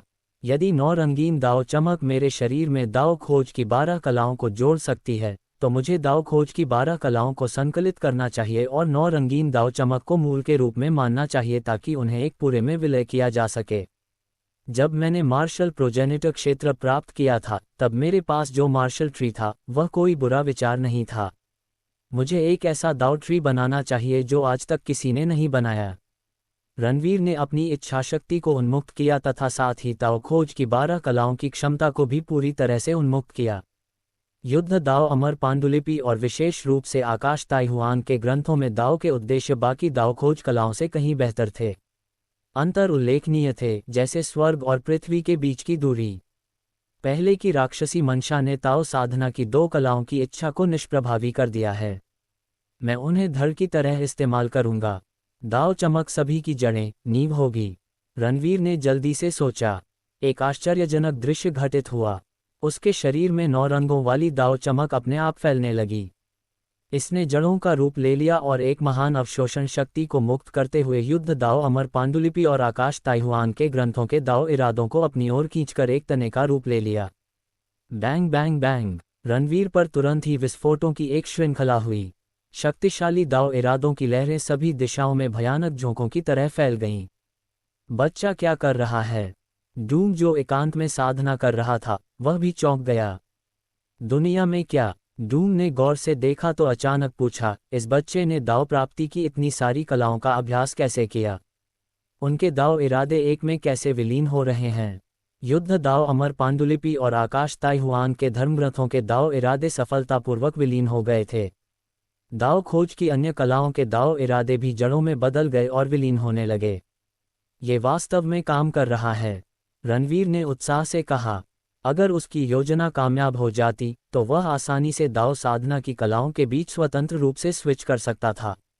वह अपने से मजबूत विरोधियों के खिलाफ भी दाव साधना की अलग अलग कलाओं का इस्तेमाल कर सकता था, जिससे उसे अद्भुत शक्ति प्राप्त हो जाती थी। ये शुभ संकेत ज्यादा देर तक नहीं रहा। जब दाव साधना की अंतिम कला का दाव आशय कुछ शाखाओं में बदलने ही वाला था, तभी कहीं से एक प्रबल प्रतिरोध प्रकट हो गया। रणवीर का शरीर अचानक ऐसे धंस गया मानो कोई विशाल पर्वत उस पर दबाव डाल रहा हो। उसकी हड्डियां जोर जोर से टूटने लगीं और पास की दरार विकृत हो गई। लानत है मुझे, तुमने ऐसा क्या किया है जो महान दाव भी बर्दाश्त नहीं कर सके।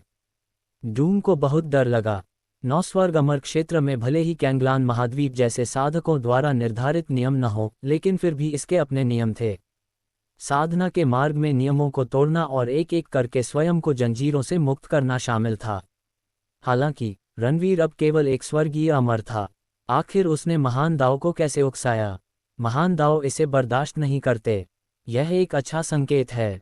रणवीर की आंखों में आग की लपटें जोर से जल रही थीं। साधना का मार्ग धारा के विपरीत नाव चलाने जैसा था। अगर वह विपरीत धारा के बावजूद आगे बढ़ पाता तो वह दूसरों से ज्यादा मजबूत हो जाता। वह हमेशा से यही रास्ता अपना रहा था। इसे तोड़ना। रणवीर चिल्लाया। उसके खून से सने बाल हवा में बेतहाशा लहरा रहे थे।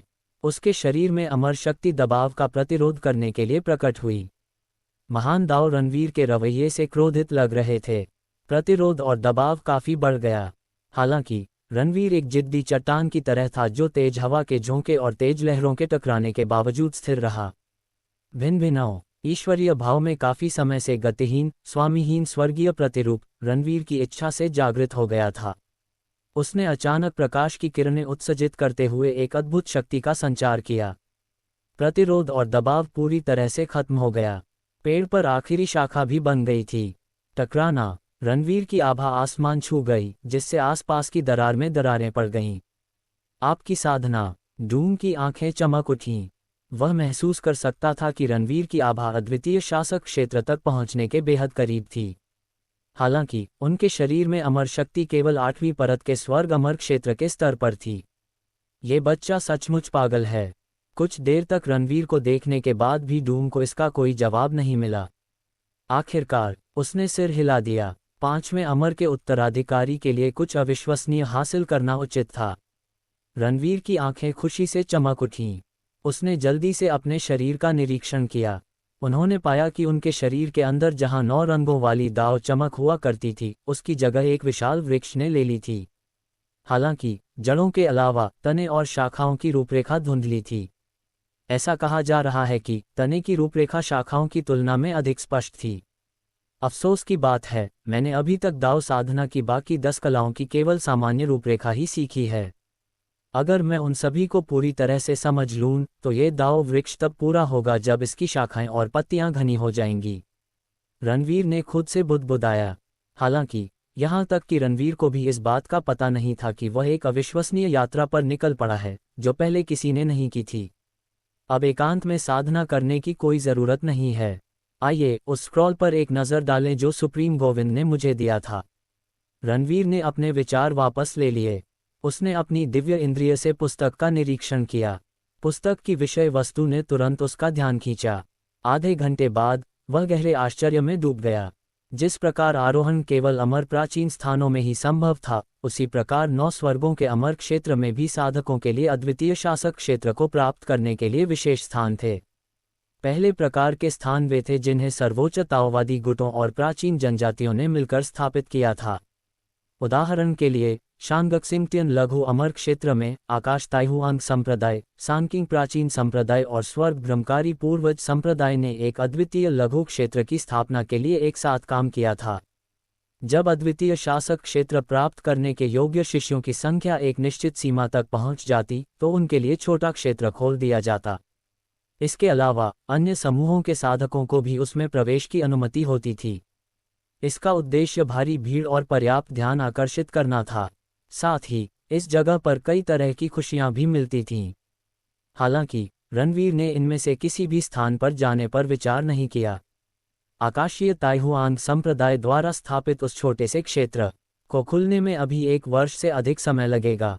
इसके अलावा अद्वितीय प्रतिभाओं और असाधारण प्रतिभाओं की संख्या भी उतनी नहीं होगी।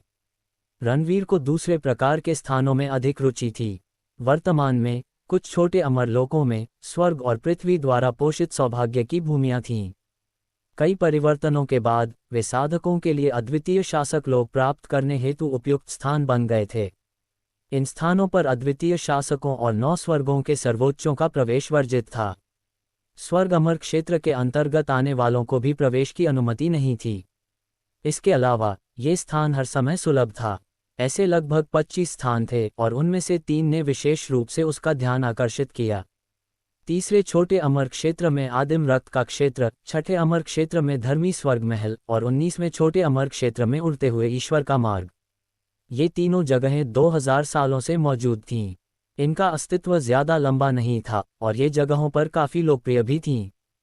पुस्तक में बताया गया था कि अलग अलग गुटों के कई अद्वितीय और असाधारण प्रतिभाशाली लोग वहां जाने के इच्छुक थे। बच्चे, the realm of primordial blood तुम्हारे लिए एक अच्छा विकल्प है, डूम ने कहा। ऐसा क्यों? रणवीर ने पूछा। ये तो साफ है, वहां और भी बेमिसाल प्रतिभाशाली और असाधारण प्रतिभाशाली लोग आ रहे हैं। क्या तुम्हें उनसे मिलने और उनसे मुकाबला करने में कोई दिलचस्पी नहीं है? डूम ने शांति से कहा। वह लंबे समय से रणवीर को नहीं जानता था, लेकिन वह पहले से ही रणवीर के व्यक्तित्व से परिचित था। ये सच है, रणवीर ने अपना मन बनाते हुए सिर हिलाया। आदिम रक्त के क्षेत्र को चुनने का एक और फायदा था। ये चौथे छोटे अमर क्षेत्र के बहुत करीब था। मुझे थोड़ी और खेती करनी चाहिए। रणवीर ने अपने विचार वापस ले लिए और अपनी आंखें बंद कर लीं। धीरे धीरे समय बीतता गया। 2 महीने और बीत गए। 9 स्वर्गों का अमर क्षेत्र हाल ही में काफी हलचल भरा रहा। स्वर्ग संहारक संप्रदाय लगातार आगे बढ़ रहा था क्योंकि प्राचीन काल के एक के बाद एक साधक नए सर्वोच्च ताओवादी गुट में शामिल होने की इच्छा व्यक्त कर रहे थे, जिसके परिणामस्वरूप अन्य गुटों पर भारी दबाव पड़ रहा था। महारानी लारा ने भी 3 सर्वोच्च 9 स्वर्गों के महापुरुषों का वध किया था, जिससे कई साधक स्तब्ध रह गए थे। उन्होंने स्पष्ट रूप से सबसे शक्तिशाली 9 स्वर्गों के महापुरुषों का खिताब हासिल कर लिया था। जहां तक रणवीर का प्रश्न है, असाधारण शक्तियों की भूमि की शुद्ध अमर शक्ति के सहयोग से उसकी साधना निरंतर बढ़ती जा रही थी। वह स्वर्ग अमर क्षेत्र के शिखर पर पहुंच गया था और एक अद्वितीय शासक बनने से बस एक कदम दूर था। रणवीर, क्या तुम सचमुच जा रही हो? क्या तब मैं अकेली नहीं रहूंगी? लोचन उदास दिख रहा था। चिंता मत करो, यहाँ भी बहुत से साधक हैं। तुम जाकर उनसे दोस्ती कर सकते हो जो तुम्हें अच्छे लगें। रणवीर मुस्कुराया। उसका चेहरा हवा में गायब हो गया। ये समय था। चौथे छोटे अमर लोक से तीसरे छोटे अमर लोक तक यात्रा करना बहुत सुविधाजनक था। रणवीर ने अपनी उपस्थिति छिपाई और एक मुखौटा पहन लिया। वह जल्दी से 10,000 परत वाले अमर शिवालय के क्षेत्र में प्रवेश कर गया और एक लोक पार करने वाले जहाज पर सवार हो गया। इस बार रक्त नेत्र उसके लिए जानकारी एकत्र करने के लिए आसपास नहीं था, इसलिए उसे 10,000 दाव अमर बैच के साथ इधर उधर देखने और तीसरे छोटे अमर क्षेत्र की स्थिति के बारे में जानने के लिए अन्य साधकों के साथ बातचीत करने में कुछ समय बिताना पड़ा। कुछ समय बाद रणवीर ने बहुत कुछ सीख लिया था।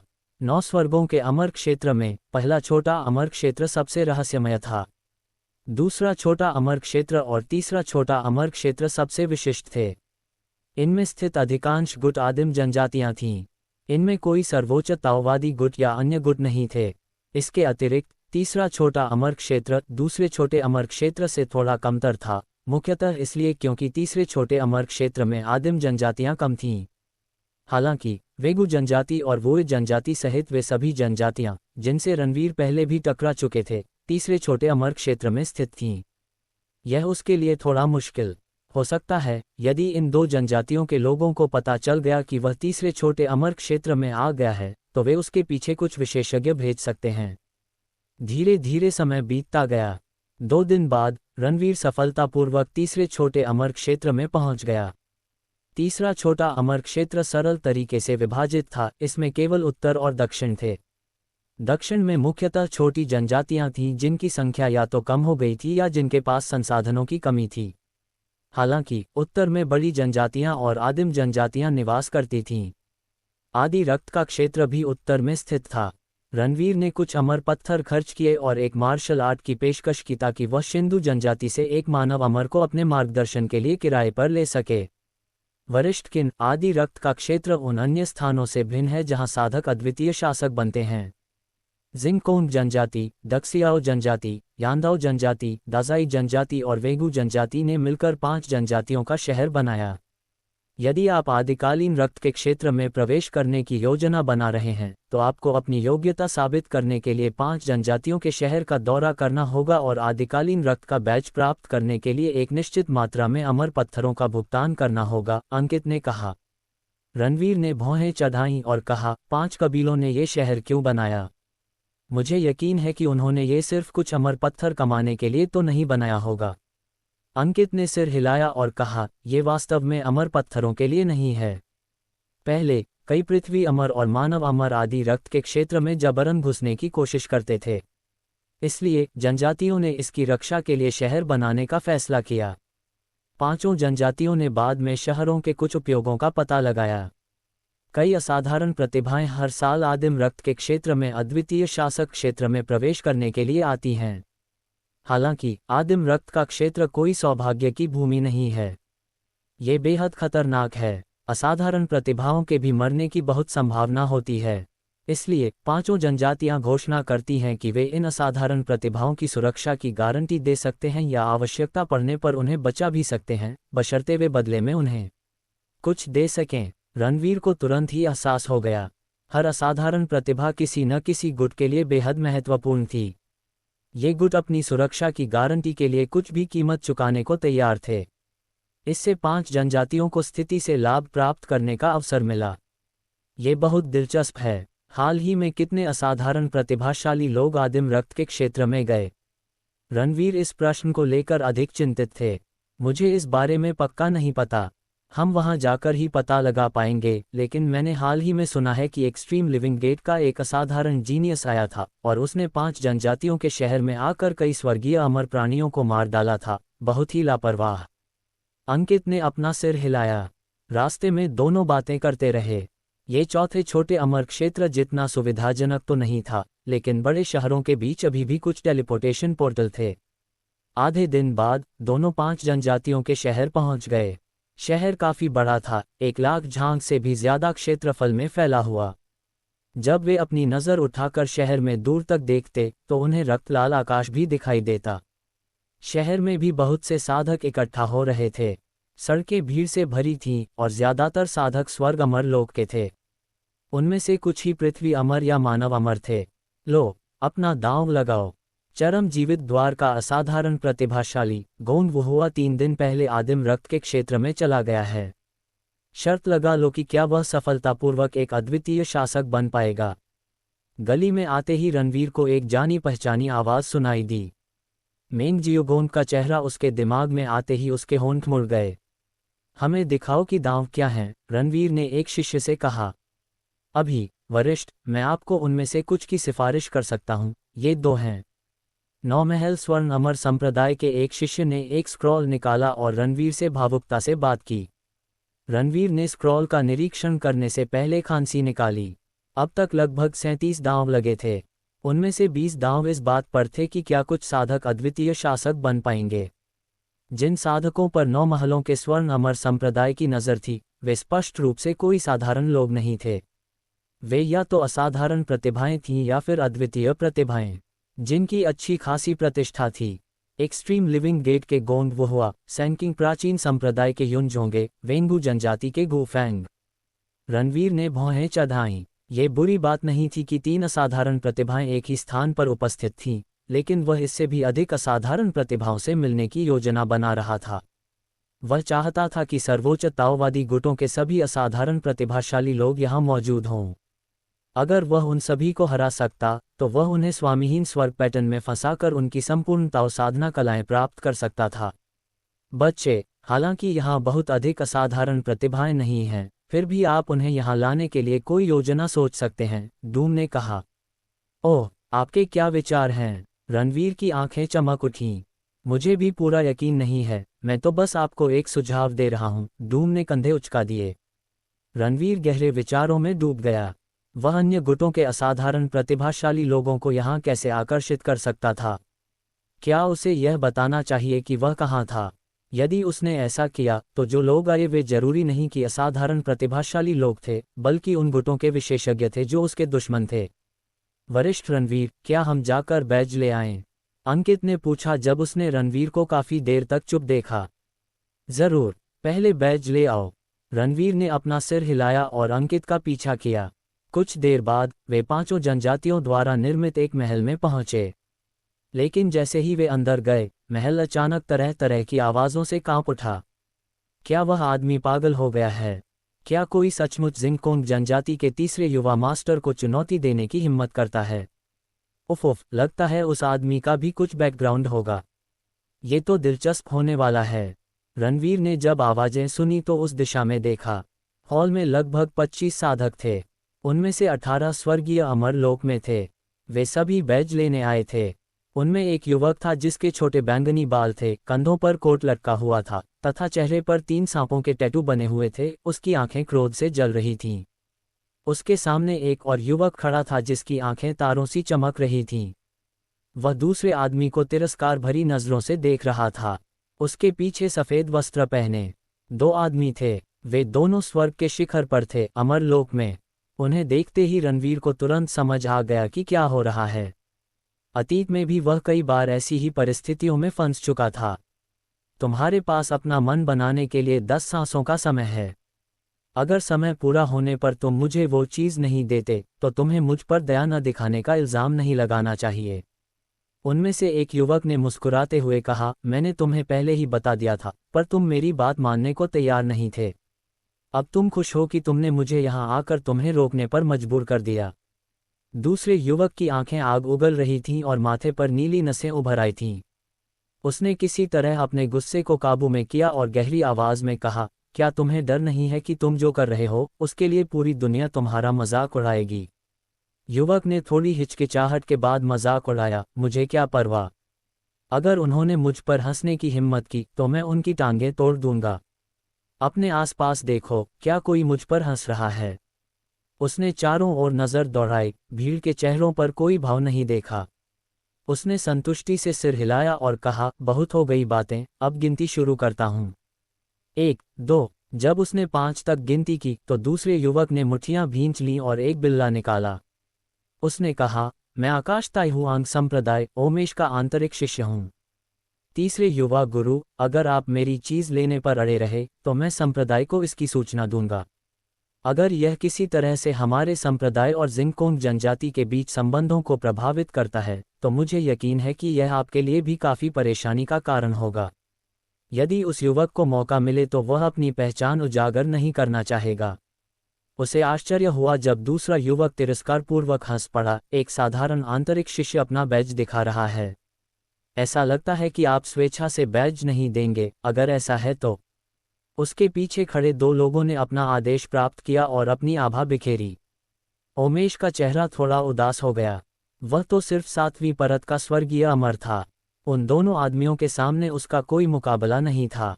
इसके अलावा यदि उसे 5 जनजातियों के शहर में जिंगकोंग जनजाति से लड़ना पड़ा तो उसे निश्चित रूप से गंभीर परिणाम भुगतने होंगे। तो तुम क्या करने वाले हो? क्या तुम उसे जबरदस्ती लूटने वाले हो?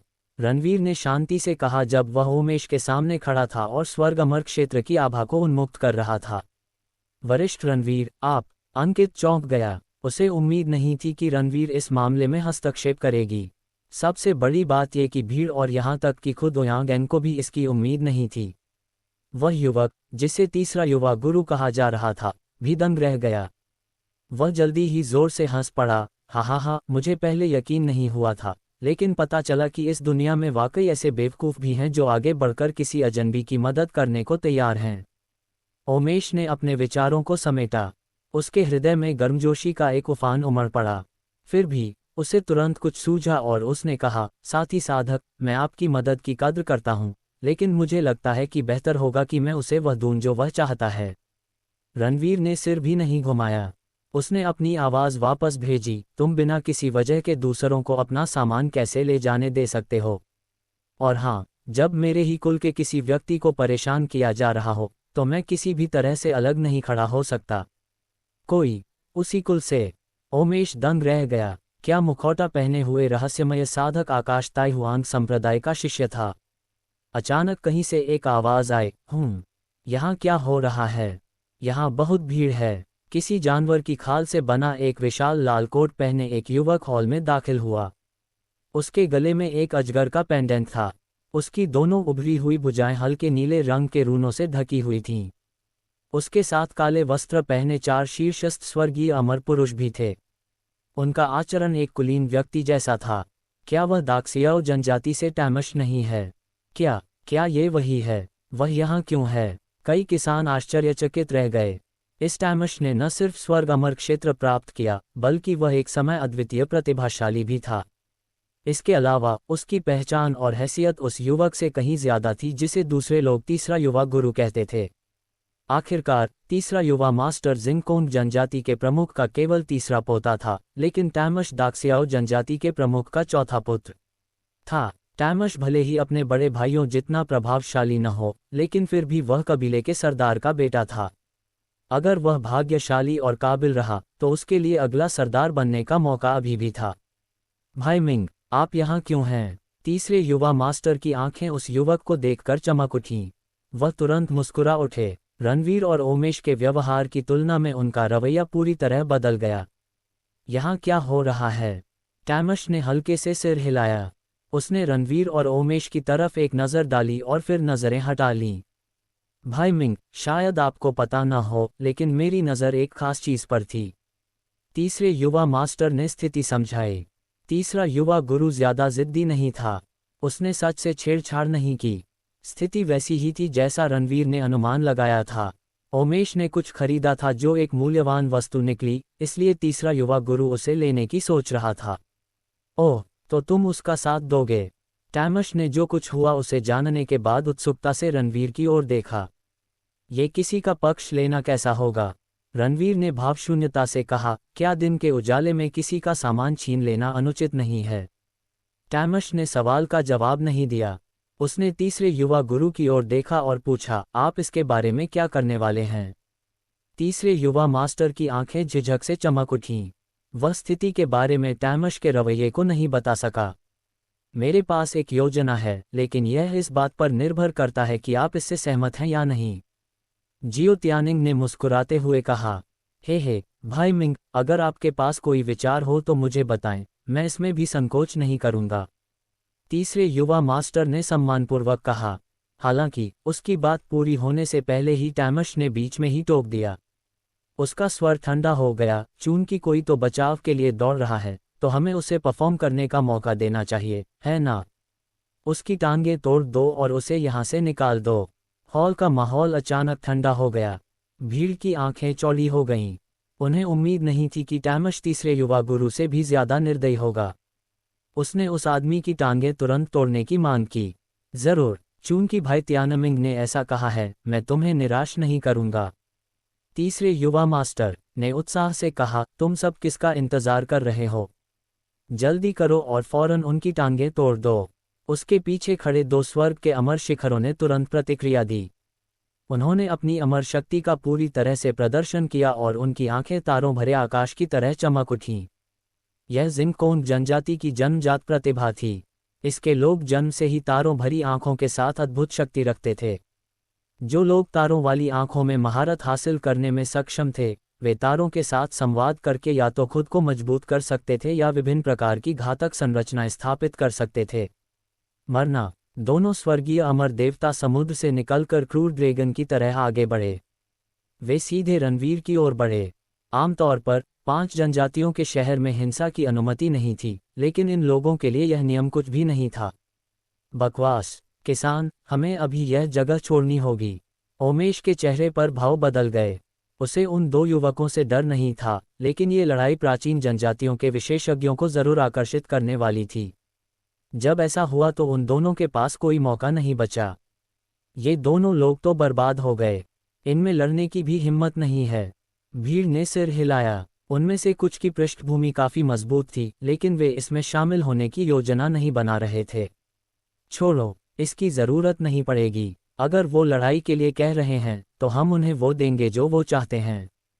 रणवीर भावशून्य रहा, लेकिन उसके शरीर से एक चौंकाने वाली आभा फूट पड़ी। हॉल कांपने लगा। यह किसान चौंक गए। टैमश की आंखें आश्चर्य से चमक उठीं। बकवास, श्वेत वस्त्रधारी दोनों साधकों को अपने हृदय में एक भयंकर खतरा महसूस हुआ। उनके भाव अचानक बदल गए और उन्होंने तुरंत उस स्थान से हटने के लिए हाथ पर मुहर लगा दी। हालांकि तब तक बहुत देर हो चुकी थी। रणवीर का शरीर हवा में गायब हो गया। वह दोनों साधकों के पास गया और उन दोनों पर एक एक मुक्का मारा। टकराना, एक बहरा कर देने वाले धमाके के बाद दोनों किसान दर्द से चीख पड़े। वे तीर की तरह उड़ गए। वे पीछे की दीवार से टकराए और उसमें एक बड़ा सा छेद कर गए। उनकी छाती खून से लथपथ थी। वे अब सांस नहीं ले पा रहे थे। यह टैमिश और तीसरे युवा मास्टर सहित भीड़ अचंभित रह गई। क्या उसने एक ही मुक्के से 2 स्वर्ग अमरों को मार डाला? उसकी ताकत कितनी भयानक थी। कृषक, क्या आप? ओमेश भी दंग रह गया। उसके मन में कई चेहरे उभरने लगे। क्या मुखौटा पहने हुए व्यक्ति स्काई ताइहुआंग संप्रदाय का मुख्य शिष्य हो सकता है? तुमने 5 जनजातियों के शहर में हमारे जिंगकोंग जनजाति के लोगों को मारने की हिम्मत की। मैं तुम्हें आज किसी भी हालत में जाने नहीं दूंगा। तीसरे युवा मास्टर का चेहरा थोड़ा पीला था, फिर भी उसकी आंखें क्रोध से भरी हुई थीं। वो बेवकूफ नहीं था। सिर्फ मुक्का मारने से ही पता चल गया था कि उस नकाबपोश आदमी का इतिहास कितना मजबूत है। फिर भी वो 5 जनजातियों का शहर था और ये उसका इलाका होना चाहिए था। तुम्हें एहसास भी नहीं हुआ कि तुम्हारा इस्तेमाल हो रहा है, लेकिन न सिर्फ तुम्हें खुद पर जरा भी शर्म नहीं आ रही, बल्कि तुम किसी को निशाना बनाने के लिए अपने कबीले की ताकत का और भी ज्यादा दुरुपयोग कर रहे हो। क्या तुमने अभी कहा था कि तुम मुझे आज नहीं जाने दोगे? सबसे पहले, मैं भी तुम्हें नहीं जाने दूंगा, रणवीर ने शांति से कहा। एक चौंकाने वाली तलवार उसके शरीर से फूट पड़ी और तीसरे युवा गुरु को घेर लिया। आप? तीसरे युवा मास्टर की आंखें चौड़ी हो गईं। अगर आपको कहानी पसंद आई हो तो लाइक, थम्स अप का चिन्ह, शेयर और सब्सक्राइब बेल करना मत भूलें। मिलते हैं अगली कहानी में, यहीं माय नॉवल रूम पर 1।